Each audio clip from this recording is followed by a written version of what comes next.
Fala pessoal, começando mais um Matrix Cast e hoje eu tenho a honra de apresentar Fábio Carleto, consultor empresarial, posso falar como conselheiro de vida, conselheiro das empresas, escritor, posso ficar até amanhã falando a quantidade de coisas e qualificações que ele tem.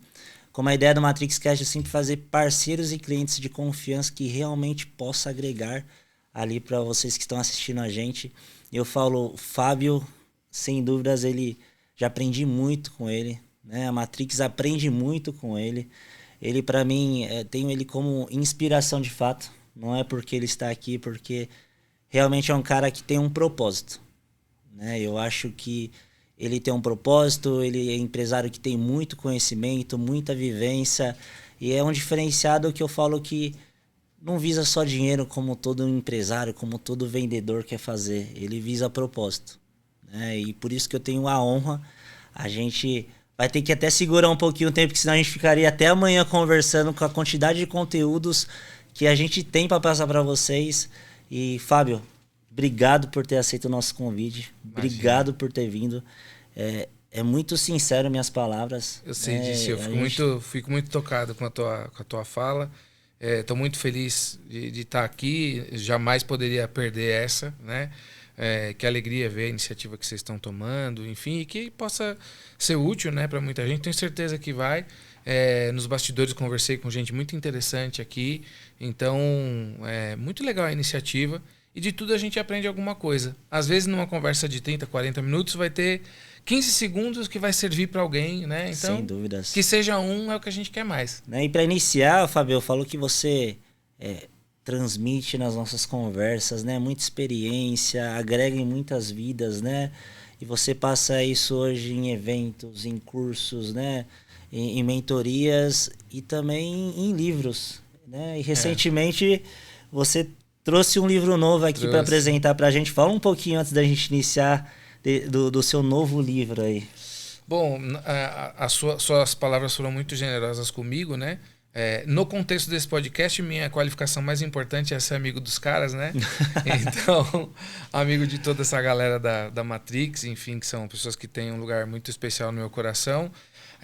Na vida, minha credencial mais importante é ser um esforçado servo de Jesus Cristo. E as minhas credenciais mais importantes são ser o esposo da Mônica, pai da Maria Clara, do Guilherme, da Cecília. Isso, Sensacional. sou romeiro. É isso aí. As outras coisas, né? Minha filha brinca que eu sou a Barbie, né? Porque eu vou fazendo uma série de ocupações, né? Mas todas elas, no final das contas, são um desdobramento de procurar, de alguma forma, ajudar as pessoas a se apropriarem dos seus recursos, das suas histórias e construir uma biografia que seja mais robusta, no sentido de servir a outras pessoas também. Final das contas, como disse tem um palestrante bastante conhecido, que é o professor Clóvis, que fala que o filé mignon da vida é servir, né? Então, o intuito, no geral, é esse. Então, seja na consultoria, nas mentorias ou nas palestras, cursos, enfim, o intuito é sempre esse, ajudar as pessoas a compreenderem um pouco melhor a natureza humana, também entenderem o que é os estágios de motivação da personalidade do indivíduo, né, que você falou que eu já tenho alguma experiência, né? O bom de ser velho é isso. Não. A gente vai colecionando experiências com as quais a gente pode, de alguma forma, oferecer perspectivas para as pessoas, né? Mas a verdade é que o ser humano, em condições normais, ele vai tendo conjuntos de motivações que vão se sofisticando ao redor da vida, ao longo da vida. Infelizmente, às vezes isso não acontece. Tem muita gente que vai morrer imatura, lamentavelmente, né? E, portanto, vai frustrar um conjunto de promessas que está contido nela. Mas, idealmente, esse vazio existencial que todo mundo sente, ele vai se sofisticando. Então, compreender isso também ajuda a gente a se situar, né, na realidade concreta da nossa vida. O que Deus espera de mim em cada pedaço, em cada contingência da minha vida, né? E com isso a gente pensar muito sobre o propósito. Para que nós estamos aqui, né, de uma forma mais ampla, vivos, né, vivendo, nos relacionando com as pessoas, enfim, nos contextos que são os da nossa vida, mas especificamente sobre o trabalho. Por que será que você foi se dedicar à atividade de contabilidade? Ah, era atividade da família. Sim, mas você poderia ter feito outras coisas, né? Mas não, por alguma razão, você decidiu ir por esse caminho. Então, o que será que fez você permanecer, né? E mais importante, como, nesta forma que você escolheu servir ao teu semelhante, né, aos seus clientes e tal, como é que você pode fazer isso à máxima potência? Não necessariamente para você ser riquíssimo, prosperar financeiramente, embora isso também seja adequado, desejável, por que não, né? Mas será que essa deveria ser a nossa prioridade? Será que a gente deveria perseguir essas coisas? O mundo está andando numa direção e ela não parece muito boa. Então a gente precisa começar a ter um pouco mais de atenção para revisitar as nossas convicções e pensar, será que é isso mesmo? Será que eu estou no caminho certo? Se eu morresse hoje, eu me orgulharia da minha biografia? Né? Essas coisas são reflexões espinhosas, incômodas, mas são as coisas sobre as quais a gente tem que pensar. Eu falo em maioria das palestras, né, mesmo no MatrixCast, e reforço, gente, tem que ter o porquê e o pra quê. Né?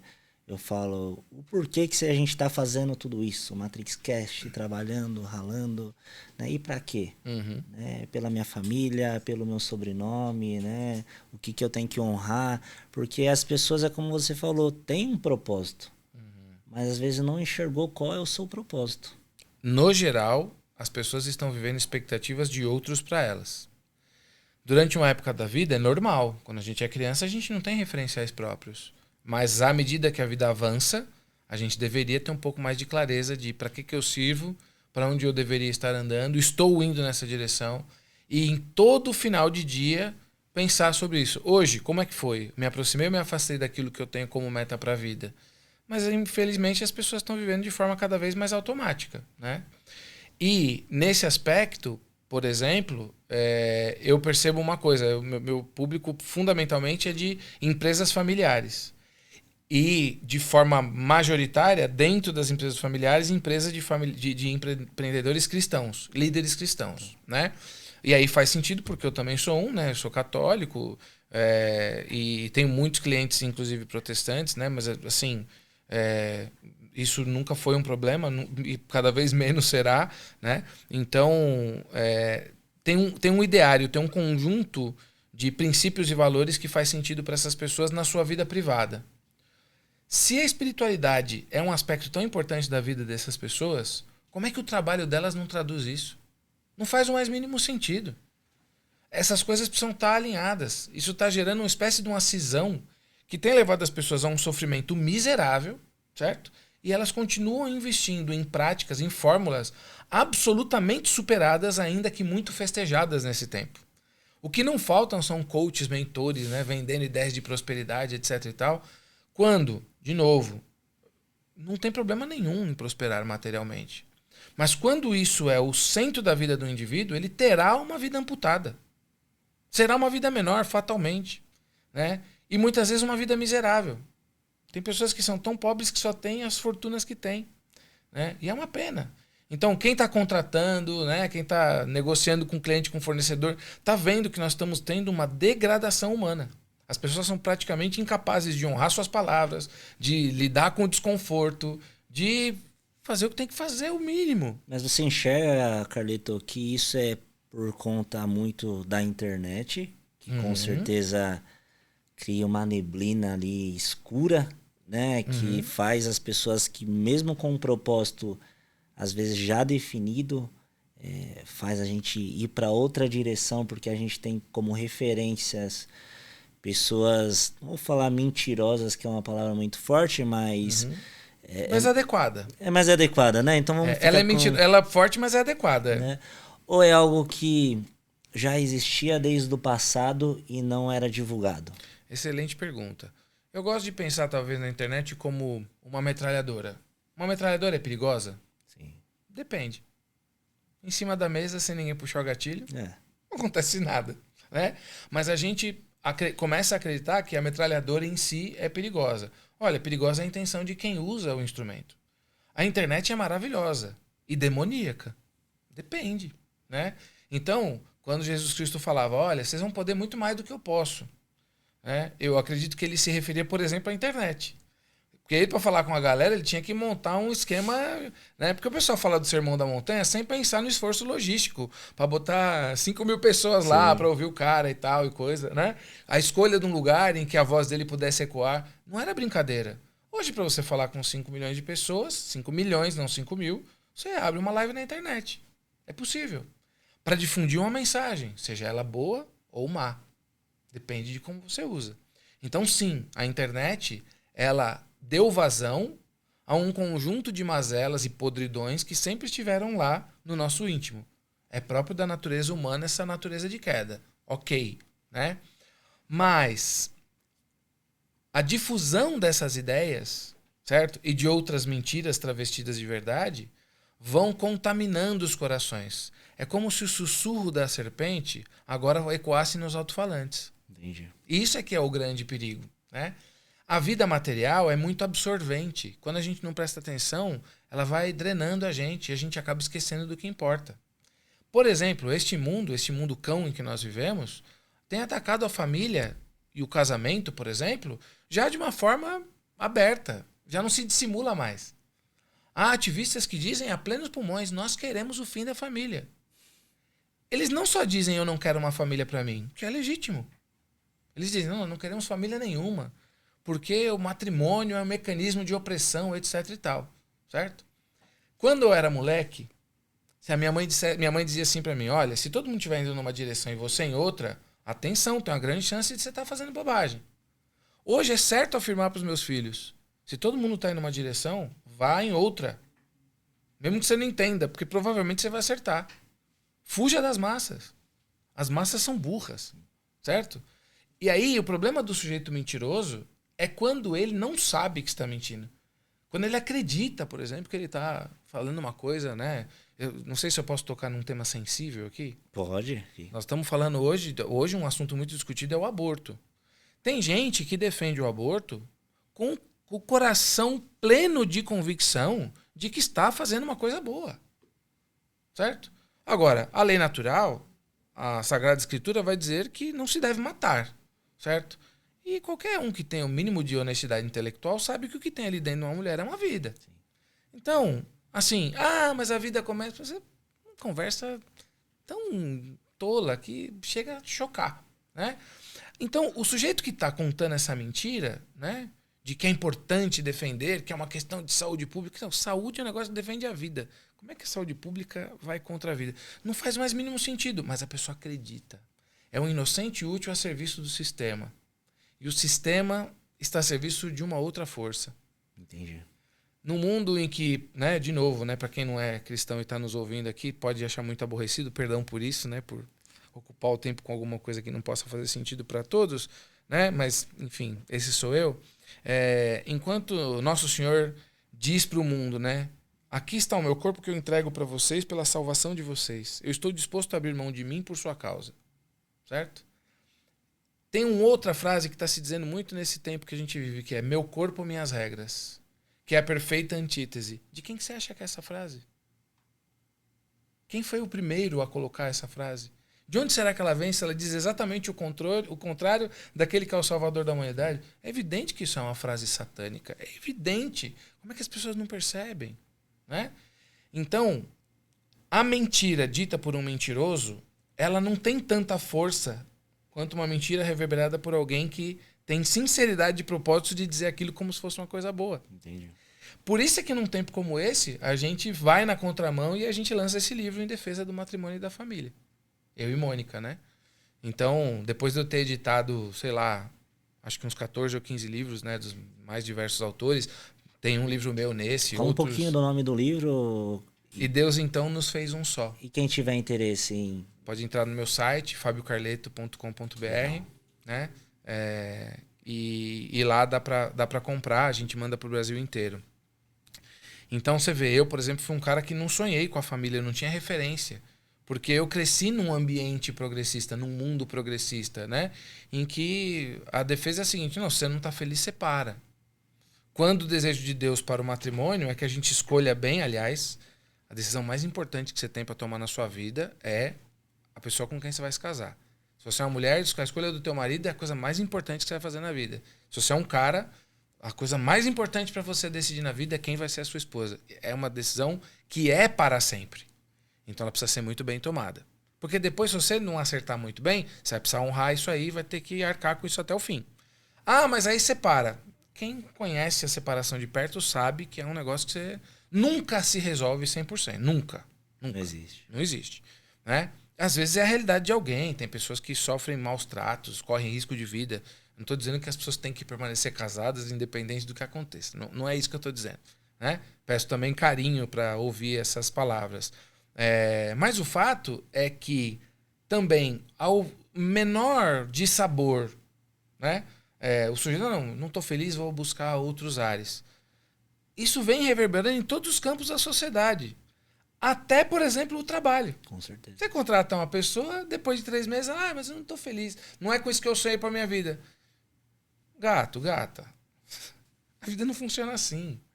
No mais das vezes, um adulto faz o que precisa ser feito, não é o que ele quer fazer.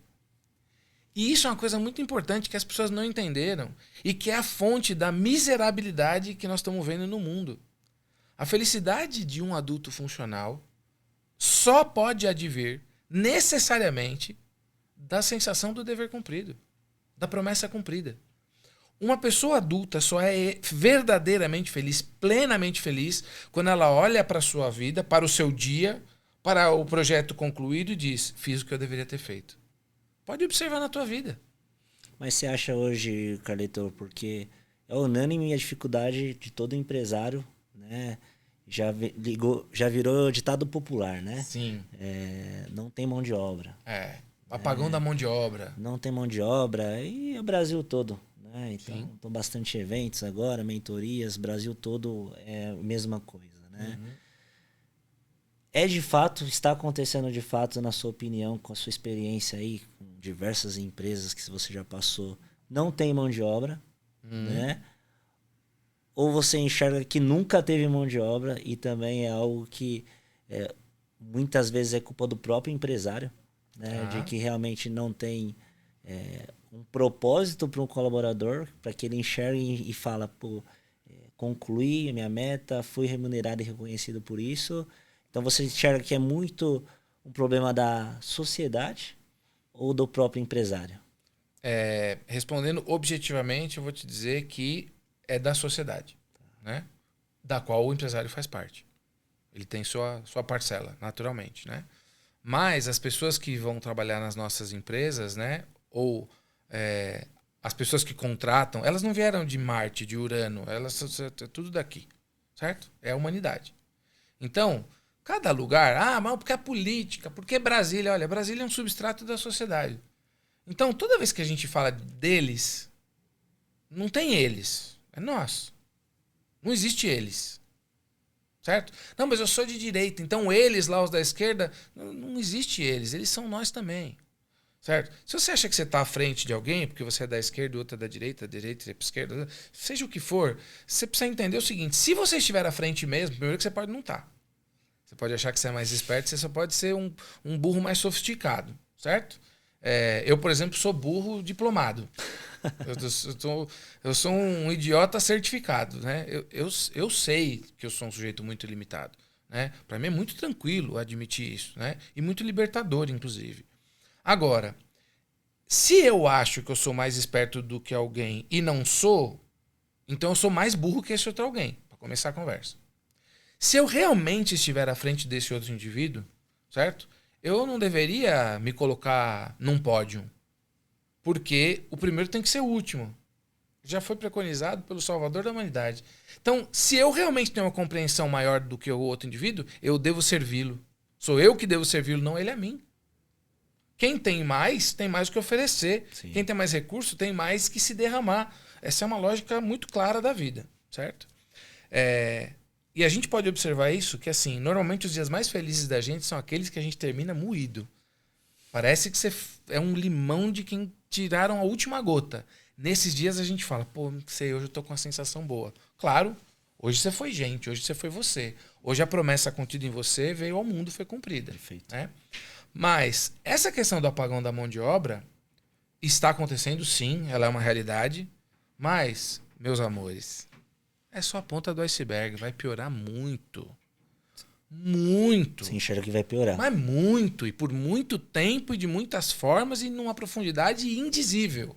Esqueçam. Vai ficar... Mas muito pior. E vocês vão lembrar dessa conversa. Por quê? Nós estamos começando a colher, certo? Um plantio de décadas de idiotização da sociedade. Em que a gente vende que nós temos que colecionar prazeres, o que é falso e impossível por definição filosófica, mas eu não vou nem cansar a turma com isso. Por definição filosófica é impossível você colecionar prazeres, certo? Eles vão ficando meio sem sentido. Motivo pelo qual nós nunca vimos tantos transtornos de humor. As pessoas estão perseguindo uma coisa que é inalcançável, que é uma vida de plenos prazeres e alegria completa e repleta. E não dá, não vai acontecer. Não vai acontecer. Então, veja, a gente tem cultivado isso.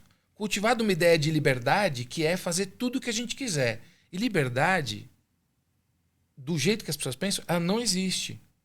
Porque você sempre vai estar preso a alguma coisa. Portanto, liberdade é estar preso às coisas certas. Certo? Então, olha, eu posso ter uma vida libertina, posso ter 400 namoradas, certo? Isso me colocará numa solidão ontológica, por definição. Certo? Ou eu posso ter fidelidade à minha família, à minha esposa, e aí eu tenho que renunciar a um conjunto de outras coisas, que é essa vida efervescente, tão vendida na internet, por exemplo. Certo? Portanto, você sempre estará preso a alguma coisa. Não, eu quero só dormir. Você estará preso a um resultado medíocre. Certo? Não, eu quero só trabalhar. Você estará preso a uma vida próspera e solitária. Por aí vai. Certo? Então, vai piorar muito porque a qualidade do indivíduo médio tem decaído, tem declinado. Nós somos moralmente frágeis. Nós somos frágeis também no sentido da fibra de aguentar a contrariedade. Certo? Então, como tudo vai se tornando muito mais fácil, antigamente, para você comer uma feijoada, você tinha que comprar os pertences, preparar. Entre o desejo e a concretização, você tinha uma mediação. Hoje em dia, você dá 2 cliques e aparece uma feijoada na sua frente. Certo? 80 anos atrás, para um cara que se interessava por uma moça poder deitar-se com ela e ter uma relação íntima com ela, ele precisava casar com ela. Depois de um tempo, isso se degradou e o cara precisava mandar flores, chamar para jantar, etc. E tal. Tinha um meio. Hoje em dia, para você... o cara tem desejo de estar com uma mulher loira ou vice-versa. Uma mulher tem desejo de estar com um cara loiro, ou moreno, ou ruivo, ou preto, ou alto, ou baixo. Ou... Você dá 2 cliques e vai aparecer alguém na sua cama. Certo? Você acha que isso vai fazer bem para nós ou vai fazer mal? Qual que é a dúvida? Certo? Então, reclamar do apagão da mão de obra não vai adiantar. Não vai adiantar. Até porque o funcionário médio não vai vir de Marte. Então, o que eu tenho observado na minha experiência, que é só a minha experiência, mas é também só o que eu posso oferecer. Empresas familiares, pequenas, certo? Quem são os caras que, na sua maioria das vezes, né? Quando eu falo os caras, estou falando homens e mulheres, né? Quem são os caras que estão resolvendo as coisas? No geral, são os 40 a mais. Então, as empresas estão... O que antes era um problema, certo? Lógico que você vai achar jovens valorosíssimos no mercado, certo? Mas... infelizmente, é uma constatação. Se você vai fazer uma contratação de jovens, por exemplo, entre 18 e 25 anos, para começar, você precisa marcar 10 entrevistas para receber 4 candidatos. O que era impensável 10 anos atrás. Era impensável você marcar uma entrevista e não ir. Tipo, você é louco. Você era motivo de vergonha para a família. Você não, né? Hoje em dia é a coisa mais natural do mundo. Certo? Raro é você marcar uma entrevista com 5 indivíduos e os 5 indivíduos estarem lá. Certo? As pessoas vêm vestidas das formas mais absurdas para a entrevista. Outra coisa, eu tenho visto jovens de até 30 anos, portanto não tão jovens, com 30 anos já era pai de família, já. Certo? Tenho visto jovens irem para as entrevistas com seus pais. Essa é novidade. Eu sugeriria que quando você receber alguém para fazer uma entrevista na sua empresa, que venha com o pai ou com a mãe, ou com um irmão mais velho, que você não entreviste essa pessoa. E que você conte para ela, fala, olha, um dos quesitos nossos é autonomia. Então, para nós, não é um bom indício de autonomia um indivíduo vir para a entrevista com um superior hierárquico familiar, por assim dizer. 30 anos. Aos montes. É assustador, certo? E vai piorar, certo? Basta você olhar, por exemplo, com que idade os filhos estão saindo da casa dos pais. Ou melhor, as idades com as quais eles ainda não saíram. você observará nisso um dado preocupante. Ou seja, há uma deficiência no ganho de autonomia. As pessoas demoram mais tempo para falar, olha, vou... Mas por que eles vão sair? Eles têm casa, comida, roupa lavada. Não é assim? Então, o que eu, por exemplo, procuro fazer com os meus filhos? Parece que vai funcionando. O que eu puder dificultar a vida deles, eu dificulto. Sem loucura, né? Mas, na minha casa, por exemplo, raramente eu levanto da mesa para pegar um copo d'água. Eu tenho 3 filhos, é pouco. Podia ter tido mais se não fosse covarde, né? Eu me acovardei depois do 3º filho, né? Infelizmente, que Deus me perdoe por isso. Acho que já perdoou. Eu peço para eles, para que eles tenham a oportunidade de sentir o serviço correndo nas suas veias. Para que eles tenham a oportunidade de minorar uma dívida, porque não é bem dívida, porque o que eu faço pelos meus filhos é minha obrigação, né? Eles me foram confiados por Deus para educá-los, para voltar para Ele. Então, nem acho de verdade que eles me devem alguma coisa. Até porque tudo que eu ofereci para eles não é meu, me foi oferecido pelo alto também. Então, mas de alguma forma, eles têm uma oportunidade de minorar uma conta corrente, por assim dizer, certo? De serviços que foram prestados a eles. E que eles só entenderão quando tiverem os filhos deles. Sim. Esse tipo de coisa já não é mais uma tônica dos dias atuais. Porque muitos pais que nós conhecemos, nossos clientes, né, empresários, amigos e tal, eles dizem, eu não queria que meu filho passasse por aquilo que eu passei. Também é um linguajar popular. E estão corrompendo os filhos. Se você impede seus filhos de passarem pelo que você passou, provavelmente eles não desenvolverão a fibra que você desenvolveu. É uma escolha muito perigosa. Muito perigosa. Então, eu procuro fazer com que os meus filhos tenham problemas que eu não tive. Num universo controlado. Minha filha, com 18 anos, veio começar a falar de faculdade para mim. Eu disse para ela, se você quiser fazer faculdade, fica à vontade, filha. Olha, né, torço por você, mas não conte comigo, eu não vou te ajudar em nada. Trabalhar primeiro. Trabalhar primeiro. Ela falou, mas não, né? E aquela história, não, porque o estudo é a única coisa que não tiram de você. O estudo que forma também deforma. E nós nunca tivemos tantos jovens graduados e uma sociedade tão inepta. Então parece que não é o que está funcionando. Sim. Mas para empresários, então, Carleto, na sua visão, já avisando que realmente vai piorar, né, a mão de obra, seria o foco mesmo em contratações. Continuar, lógico, jovens sempre vai ter, né, jovens promessas, né? Mas retomar o foco em 40 a mais. Em muitas empresas que eu conheço, não é nem 40 a mais, é 60 a mais. 60 a mais. Eu estou vendo empresa desaposentar as pessoas. Mas você não enxerga que 60 a mais, né? A gente já tem aquela visão nossa que tá vindo IA, tá vindo muita automação, tecnologia no geral. Sim. Também as pessoas mais velhas não irão ter dificuldades em se adaptar a esse mercado? Acredito que sim, né? Eu mesmo tenho 47, né? E eu fui reconhecido quando mais jovem como um early adopter, né? Como um cara que tinha facilidade de se adaptar às novas tendências e tecnologias. Hoje eu tenho alguma dificuldade. Isso é real. Entretanto, o sujeito mais velho, ele vai suar sangue para conseguir aprender o negócio porque ele sabe que tem que entregar.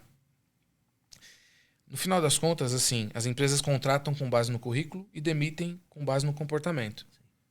As empresas para as quais eu presto serviço, e um dos trabalhos que eu mais faço é auxiliar a contratação, e para entrevista mesmo, eu faço entrevista. Essa semana fiz 20 entrevistas. Eu vou me interessar por quem é aquele indivíduo, como é que ele funciona. Quando eu vou atuar com jovens, por exemplo, eu entrevistei vários jovens essa semana. Né? E uma que eu recomendei a contratação, quem decidem são os meus clientes, né? Eu perguntei para ela, o que você faz em casa no seu tempo livre? Sua mãe trabalha, tal?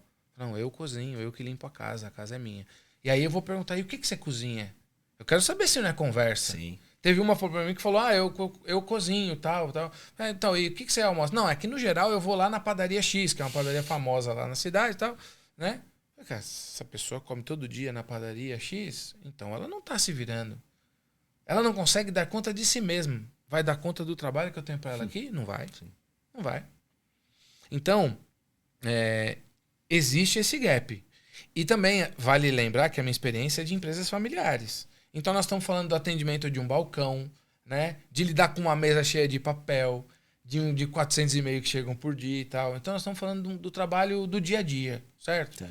Naturalmente isso não vai se aplicar a uma série de... Você tem uma agência de marketing e você precisa de gestores de redes sociais. Provavelmente você vai precisar lidar com os jovens e vai ter que garimpar para pegar aqueles que têm menos desvios de caráter. Desvio de caráter todo mundo tem, todos nós. Eu, por exemplo, se eu não tivesse um desvio de caráter, eu não tinha 103 quilos, certo? Eu perco para uma caixa de bombom. Isso é um desvio de caráter. É uma prova de que eu não tenho perfeito domínio sobre mim, sobre os meus desejos, certo? E isso é um indicativo importante. Né? Isso é um indicativo importante. Ah, então você não se contrataria? Não é isso que eu estou dizendo. Né? Agora, as pessoas contam para nós numa entrevista bem feita. Você pergunta da vida do indivíduo, tal, o que ele pensa sobre a vida, ele vai te contar. E você vai poder avaliar se ele faz. Se ele dá match, né? Para usar um termo da juventude, se ele dá match com aquilo que você tem para a empresa. Porque esse tal desse fit cultural, né? Dessa ideia de valores, etc., isso é profundamente determinante. Aí você perguntou, mas às vezes não é porque o empresário não nutre uma cultura adequada tal? Olha, toda empresa tem uma cultura, ainda que a desconheça. A maior parte das empresas não sabe a cultura que tem. Frequentemente são culturas deletérias. E os indivíduos que vão estar lá são indivíduos de cultura deletéria ou que consideram aceitável uma cultura deletéria, uma cultura nefasta, maligna, certo? Ruim, pobre, desrespeitosa. Tem ambientes que as pessoas acham que é ok, né? E paciência. Então, óbvio que o empresário tem que ter essa preocupação, né? Mas a verdade verdadeira é que vai precisar se garimpar cada vez mais. Então, de duas uma. Você quer trabalhar com mão de obra mais barata? Não tem problema. Você vai ter que administrar um turnover que vai ser um pesadelo, certo? Eu conheço empresa que tem 100% de turnover por mês. 100%? 100%. 10 funcionários e a cada mês muda 10. Você fala, é evidente que isso tem um problema. Turnover médio hoje saudável é 5% por mês, que é muito. Quer dizer que a cada ano e meio você vai trocar 100% das posições. Não todas as pessoas, mas você tem 30 funcionários, sim, você vai ter 30 contratações. Vai girar. Vai girar 30 camaradas lá dentro, né? Então, você vai administrar um turnover terrível. Dá para fazer. Só que você vai ter mais dificuldade para contratar e para desenvolver essa mão de obra e principalmente para reter. É porque quando eu digo a cultura do empresário, né, ou em a responsabilidade para o empresário, é que muitos têm uma cultura que mesmo que desconheça, que eu concordo plenamente, existe uma cultura dentro da empresa, mas que ela deixou de ser revista e atualizada com base nessa nova geração. O problema, eu diria para você, que é mais do que a nova geração. É a ideia do funcionamento automático. A gente vai vivendo a vida sem parar para pensar, será que o que eu estou fazendo ainda faz sentido? Será que é isso mesmo? Né? E aí, você pode planejar o que for. Como diria o Peter Drucker, cultura come planejamento no café da manhã. Igual cereal. Pode planejar o que você quiser. Se a sua cultura é ruim, é ela que vai determinar para onde você vai. E tanto é assim que tem empresas que não têm planejamento nenhum e prosperam. Sim. Por quê? Porque tem uma cultura adequada. Antes do cara saber o que é cultura, ele prima por valores, sabe que tem certas coisas que são inadmissíveis e tal. Fala, mas o funcionário é bom. Você tem uma vaca leiteira que te dá 20 litros de leite quando outras dão 2. Certo? Só que no final do dia ela chuta o balde. Você não toma leite, não adianta dar 20 litros, entendeu? Então, irmão, tem coisa que a gente precisa pôr a cabeça no lugar. Então, o que eu tenho visto, por exemplo, é as empresas vão precisar rever. Está inflacionado o mercado. Vai precisar rever remuneração, modelo de remuneração, vai precisar pagar mais. E aí tem o governo escorchando na outra ponta. Vai ser difícil. Nesse contexto, eu acho que não há outra opção que não seja entender mais profundamente a natureza humana. Isso é parte fundamental do meu trabalho. Ajudar os meus clientes a entenderem melhor como é que funciona uma pessoa. Certo? Porque aí o sujeito entende como ele funciona. Tem coisas que ele nunca parou para pensar por que ele tem certas reações. Certo? E ele vai entender melhor como outros indivíduos funcionam. Eu falo muito dos temperamentos, os 4 temperamentos, que é uma matriz formidável de compreensão das lentes humanas, né? Por que alguns funcionam mais assim e outros mais assado? Né? E aí tem um aspecto que é as exigências para os patrões. Então, por exemplo, Você talvez tenha um perfil, um temperamento que tem um calor a mais, assim. Então, para você, a iniciativa é uma coisa mais natural. Você pode ficar meio chocado com indivíduos que não têm a mesma iniciativa que você. Só que isso é um dado da tua realidade. Você vai precisar entender melhor esses caras para sacar o que é que eles exigem de você. Porque você exigir deles vai ser muito pouco efetivo. Você precisa entender como é que eles funcionam para criar as condições necessárias para que eles produzam o melhor possível, que vai ser cada vez menos. Certo? E, portanto, você vai aumentar as suas chances de fazer a sua empresa andar e dar resposta para o seu cliente. Qual que é a boa notícia? É que o teu concorrente vai estar suando sangue igual, vai estar sofrendo. Se você dominar um pouco melhor, né, essa percepção para melhor servir aos seus liderados e ajudá-los a produzir mais, você vai marcar vários gols. E para mim o mais importante deles é que o seu time, as pessoas que você contrata, eles são problema teu. Não só no sentido de fazê-los produzir, mas você tem um papel com eles no sentido de ajudá-los a ser mais eles e ser mais gente. Eu falo essa análise, né, Carleto, não só do próprio empresário, né? Eu falo do time num todo. Né? Porque é muito importante fazer toda essa avaliação que você faz, né? Essa consultoria empresarial, RH, com todo o time. Né? Porque às vezes você tem um time que visa mais por qualidade de vida.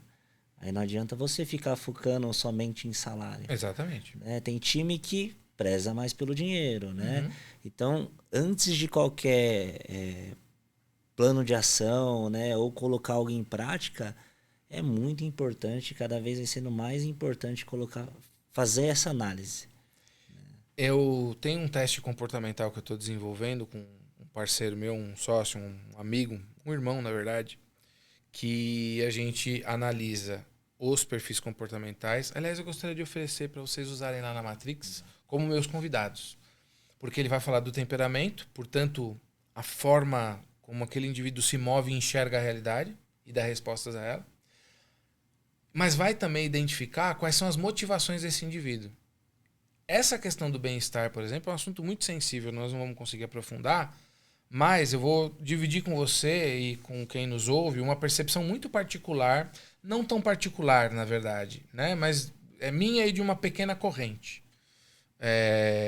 E que ela, para mim, se mostra muito efetiva, mas é muito polêmico o que eu vou dizer. No geral, o indivíduo que preza mais o bem-estar do que o dinheiro, certo? Pode parecer uma coisa muito nobre, mas no geral, esse indivíduo é mais frágil do que o segundo.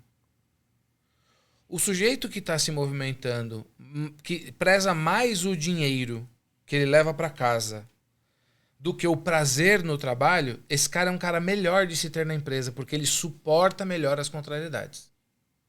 Ele não é o ideal. O ideal é o sujeito que se move por uma causa. E é muito fácil confundir o indivíduo que fala do prazer de trabalhar com alguma coisa com a causa, certo? Mas o sujeito que tem uma causa, ele suporta muito mais as contrariedades e frustrações, porque ele sabe pelo que ele está trabalhando.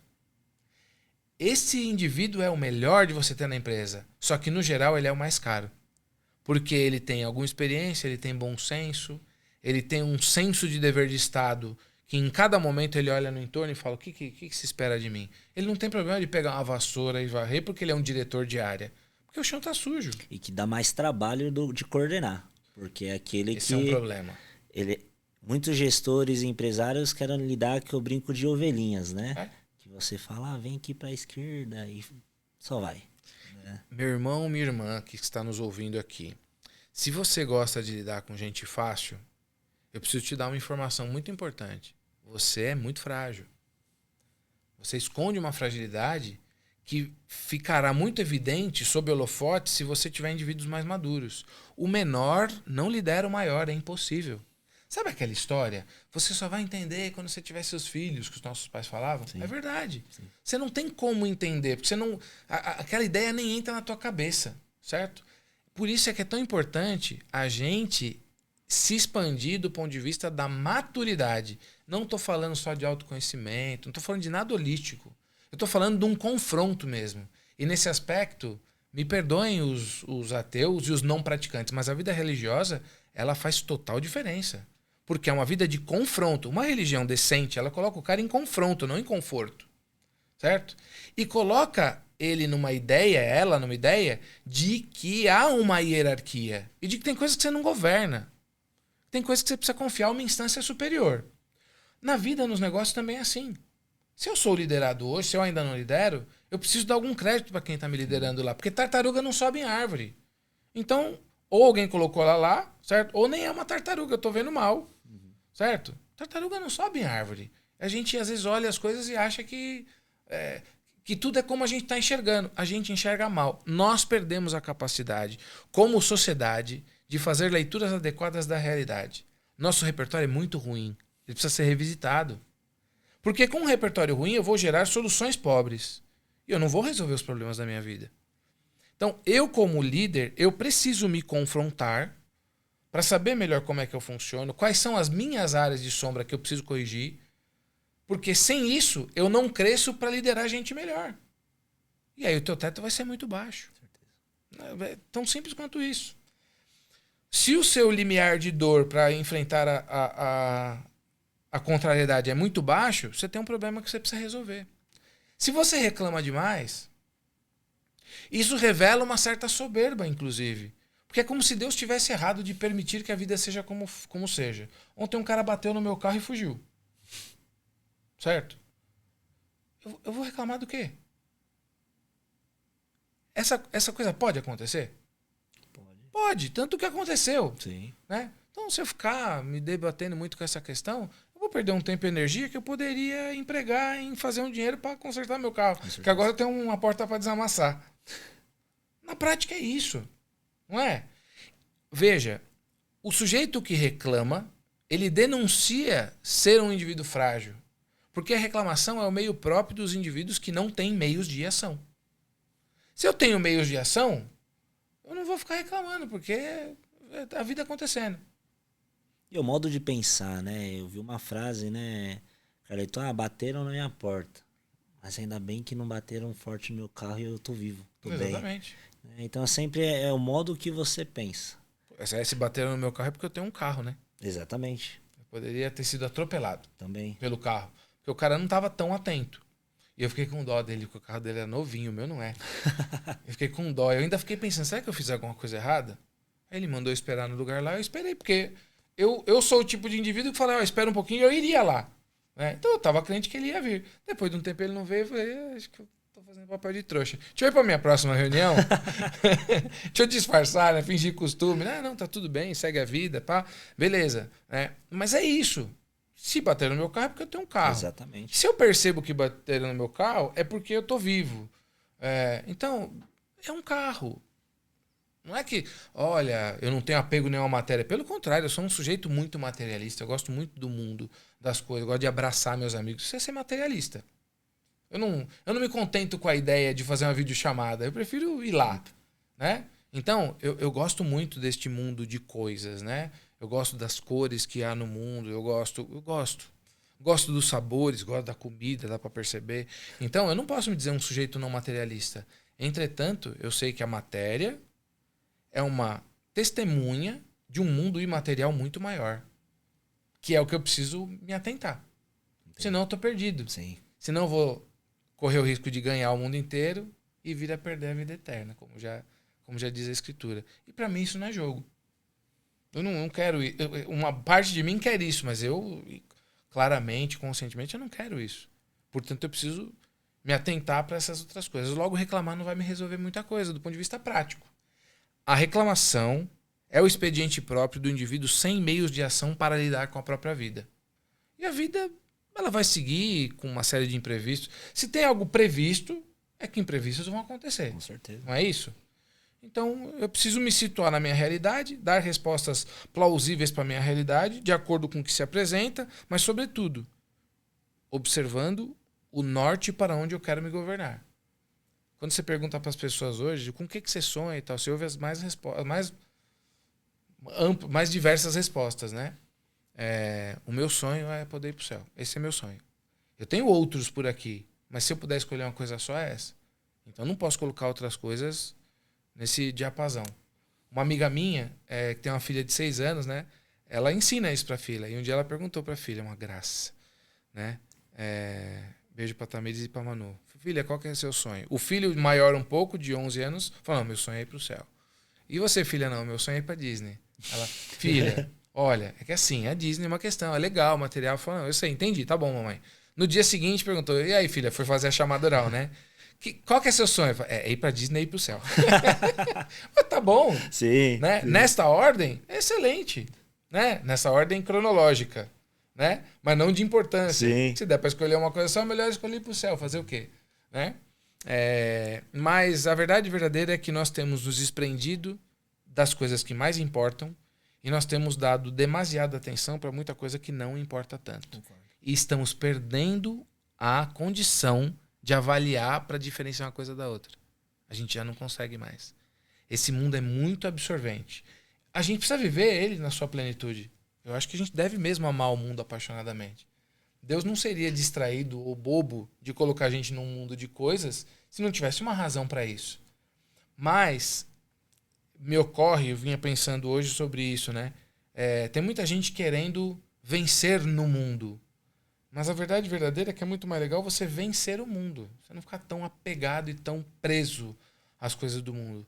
Dá para aproveitar, para se relacionar de forma saudável com as coisas desse mundo. Dá para você ter uma boa casa. Dá para você ter um bom carro. Dá.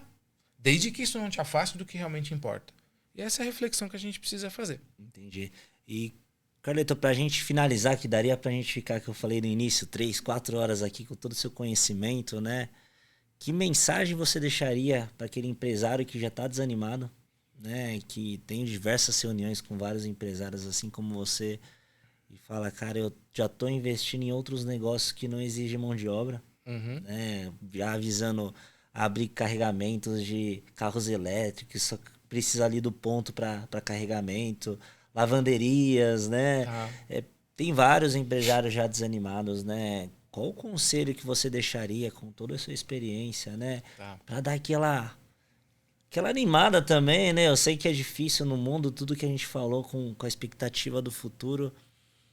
Mas qual que é a dica que você deixaria para esse empresário que está desanimado com a mão de obra, que ouviu um pouquinho da nossa conversa e a gente foi muito realista em relação a tudo isso, né? Mas que mensagem você deixaria para esse empresário? Bom, precisamos lembrar que é o seguinte, eu sou um apaixonado por negócios, mas eu sou mais apaixonado por gente. E eu sou um homem católico, portanto cristão.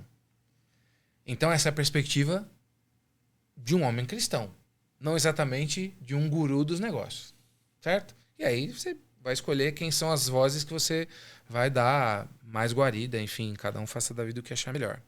Mas para mim está claro que se você está desistindo das pessoas, você está deixando de ser uma. É meio simples. E além de tudo, a mim me ocorre que você está sendo um pouco idiota. Porque quem vai comprar suas coisas são pessoas. Você não vai conseguir se livrar das pessoas. E nem deveria. Para mim, está claro que a cruz é uma tecnologia. Tem um eixo vertical que liga a terra ao céu, é um caminho. E tem um eixo horizontal que liga você aos demais.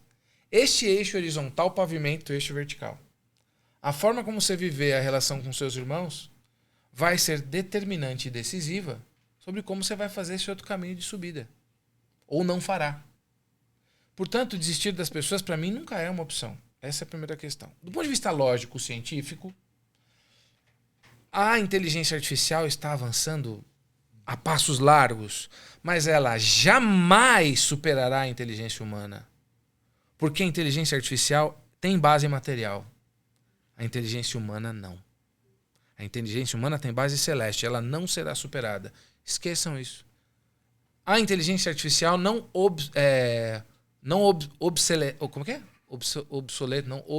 vai tornar obsoleto, né? Não será a razão de obsolescência da raça humana. Esqueça isso. Isso é loucura. Essa é só uma ideia demoníaca que anda circulando por aí. Ela vai crescer, vai ter importância, mas ao fim do dia sempre será sobre pessoas. É um suporte, né? Ponto. Né? Eu uso, inclusive, com muito sucesso. Assim, me ajuda muito a inteligência artificial. Mas ela precisa ser um meio para servir as pessoas. A internet precisa ser um meio para servir... Até uma metralhadora precisa ser um meio de servir ao ser humano. A vida. Por absurdo que pareça, é assim que é. Né? As armas não foram feitas para matar, elas foram feitas para preservar a vida. Né? As pessoas, eu não tenho uma arma, não quero ter, mas a gente foi perdendo a noção sobre essas coisas. Então, você precisa ter fé. Fé em você, fé no outro e tal, porque no final das contas é a única coisa que importa. Você não galgará grandes passos em direção ao céu por você ser um indivíduo que dominou perfeitamente a inteligência artificial e tem métricas melhores no seu negócio, né, de ROI, KPIs maravilhosos e tal. Não. Esse caminho você só vai conseguir avançar se você for gente. Sem isso, não vai dar. E, no geral, as pessoas estão muito desanimadas porque isso também é uma obra do demônio. Ele atua dessa forma mesmo, ele quer que a gente desanime. Né? Por quê? Porque, no geral, a gente centra as nossas esperanças na gente mesmo. Eu já sou velho o suficiente para saber que eu sou fraco demais para confiar em mim. Eu preciso confiar no alto, no que me sustenta. A minha casa só pode ser firmada na rocha. Se depender da minha perna, não vai dar. E é por isso que eu posso ter esperança. Porque a minha esperança é naquele que não foi vencido pela morte. A esperança não decepciona nesses casos. E ainda sobre os negócios, a gente lê muito mal. Às vezes você está desesperado só porque você está se nutrindo muito mal. Eu, por fim, né, tem uma cliente minha que falou para mim, eu estou completamente perdida. E me contratou recentemente para servir a ela. Eu poderia dizer, não, então eu que vou resolver e tal. Só que eu disse para ela, o meu principal papel com você é fazer você perceber que você não está completamente perdida. Quantos clientes tem lá na Matrix? 800. Dos 800, quantos não tem nenhuma dívida bancária? Quantos por cento? Nenhuma dívida bancária. Nenhuma dívida bancária. Minoria. E é normal hoje em dia ter. Sim. Ela não tem nenhuma dívida bancária. Vamos dizer que não tem, ela financiou um equipamento lá, que ela está pagando lá uma parcela absolutamente pagável. Não tem capital de giro, nada disso. Certo? Tem uma empresa lucrativa com uma margem que se aproxima dos 25%. Bom. Que é um sonho. Muito bom. Quantos ramos de negócio dão isso hoje? Quase nada. Quase nada. Certo? Mas ela está cansada. Eu entendo esse cansaço. Entretanto, a gente precisa clarear a nossa vista. Será que o que nós estamos vendo é real? Será que nós estamos com a cabeça no lugar? Será que eu estou olhando para o lugar certo? Porque às vezes você só está desesperado porque está lendo mal a realidade ao seu entorno. Né? Tudo bem, a gente cansa. E aí, de novo, né? Com o perdão aqui eu sou catequista também, né? Vai fazer o quê? Né? Cansar a gente vai cansar, mas os que esperam no Senhor renovarão suas forças. É nisso que eu acredito. E eu tenho visto funcionar para mim e para muita gente, né? Porque foi isso que Deus fez em mim, apesar de mim. Então, não dá para não acreditar nisso. É muito evidente. Até para mim, que sou tão limitado, né? Dá para perceber que essa é uma verdade inexorável. Então, quanto mais o mundo se seculariza, mais se afasta da espiritualidade, mais ele definha. A gente precisava aprender alguma coisa com isso, né? Não, sensacional, Fábio. E, Fábio, queria agradecer em nome da Matrix. Imagina, eu que agradeço. Participação, eu falo que com certeza segue o nosso propósito. É verdade. Que esse é a gente está sempre junto, né? Sempre junto. E esse é o nosso propósito também do MatrixCast, que é realmente trazer insights, trazer a realidade, trazer a sua visão e experiência. Eu brinco, né? Em Guarulhos todo mundo conhece o Fábio. Todo mundo é muita gente. Todo mundo, né? Veio o cliente aqui, ô Fábio.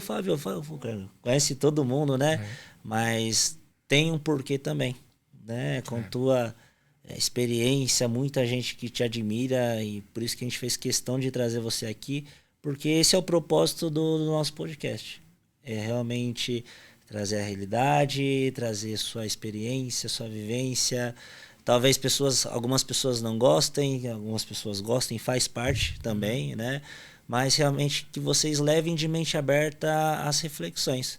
A partir do momento que você está de mente fechada, nem adianta você assistir, né? Então, abram a mente, façam a reflexão, principalmente aquele empresário que já desistiu de pessoas, que o que a gente mais ouve falar aqui, fica de reflexão, né? Então, ouçam e façam a reflexão de mente aberta para que realmente vocês possam tomar um plano de ação, um caminho. Eu falo, não é uma ciência exata, não existe o certo e errado. Então, Fábio, muito obrigado pela participação.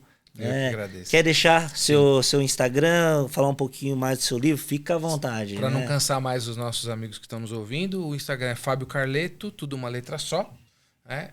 Eu agradeço muito a Matrix pela parceria de sempre, pela amizade de sempre, já são anos e anos e anos e anos e anos. Obrigado pelo apoio da Matrix a esse livro. né?